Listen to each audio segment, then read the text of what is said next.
ধরো আমি তোমার আমার সংসারে ফিরে আনলাম, কিন্তু তোমার গায়ে তো অন্য পর পুরুষের গন্ধ। আমি আমি যখনই তোমারে দেখবো আমার মনে পড়ে যাব তুমি আমার ধোকা দিয়া অন্য পুরুষের সাথে শুয়েছিল, আর ওই পুরুষ তোমার স্পর্শ করছিল।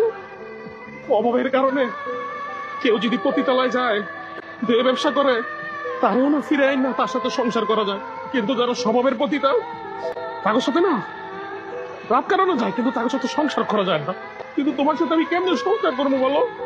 ধরো আমি অফিসে গেলাম, তুমি তুমি বাসায় আসছো, তারপরে তোমার একটা সন্দেহ হইব যে আমার বউ মনে অন্য কারোর সাথে শুয়ে রয়েছে আমার বিছানায়, আমার খাটে।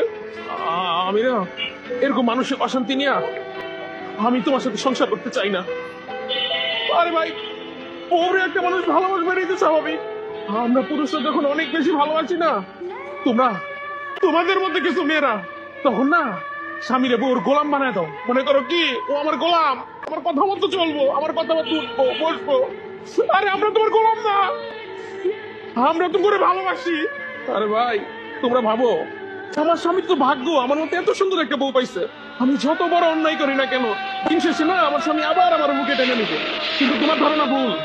পুরুষের ভালোবাসা যতটা সুন্দর, জিনা না তার চেয়ে অনেক বেশি কঠিন। পাঠারো, আমি অফিসে যাব।